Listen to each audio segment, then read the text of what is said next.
Hello everybody, it's Brian for GadgetUnit.com, and in today's video I'll be bringing you a complete overview of my iPhone 5S. This is the the space gray 16GB unlocked model, and this video has been requested for quite a while, and it's also been in my to-do list for quite a while, so I'm finally going to go ahead and do this video. I was hoping that the jailbreak would get updated so that mobile substrate would work properly on A7 devices using the 64-bit A7 processor, but that's not a case even though it's been a week since everything has been released. So hopefully they go ahead and get that updated, and then of course each tweak also has to be recompiled for 64-bit compatibility. So first I'll go ahead and start with the accessories like I always do. So with the case, I am using the choicecase.com clearback. It's really thin, adds practically no bulk to your device, and the best part about this is that your volume buttons and your power button, they're really clicky. Not too sure if you could hear that over the microphone, but they are definitely clicky. They give a nice tactile feel when pressing them. So it's a very simple, minimalistic case that I like quite a bit. The screen protector is just a generic anti-glare screen shield from Amazon. Fits perfectly. I got the alignment down just right, so it looks really nice.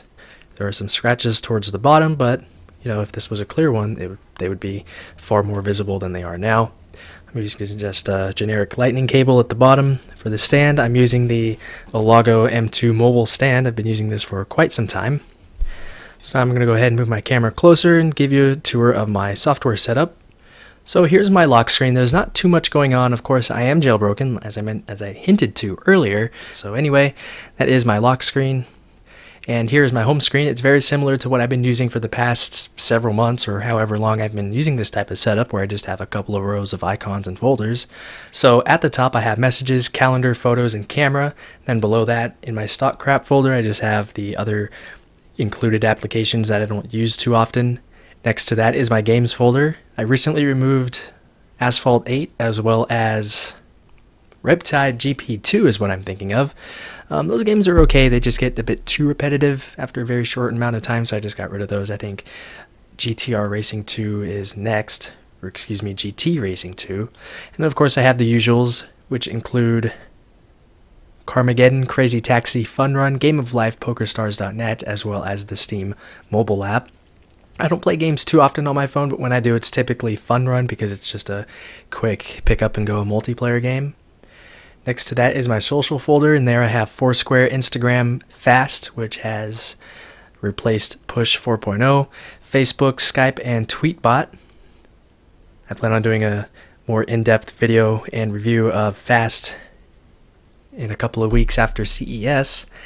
And in my others folder I have Amazon, CES Mobile, eBay, File Explorer, which I'll probably get rid of now that I have iFile back from Cydia, Google Maps, LogMeIn, Ignition, the Amazon Instant Video app, the iRig Recorder, Justin TV, T-Mobile My Account, Opera Mini, PayPal, Shazam, Sling Player, Speed Test, Tether, which I probably won't need too much longer, Time Warner Cable TV, Watch ESPN, What's On for TV guide purposes, as well as Apple's 12 Days of Gifts application.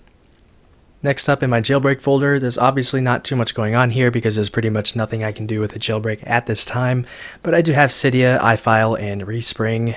iFile's that was just updated this morning, I think, and it got, of course, a complete interface update, which is nice.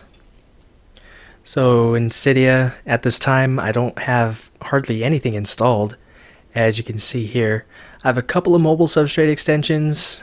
Obviously, they're not going to do anything right now, as I mentioned earlier, so that's just what I happen to have installed currently in Cydia. And in my dock, I have Phone, Mail, Chrome, as well as Mix and Mash, which is my preferred media player. And that's pretty much it of an overview of my iPhone 5S. I do plan on doing an updated video once mobile substrate extensions and other tweaks start to work properly on these newer devices, and I will probably do a video on my setup afterwards. But that's it with this video. Thanks a lot for watching, and I'll talk to you all very soon.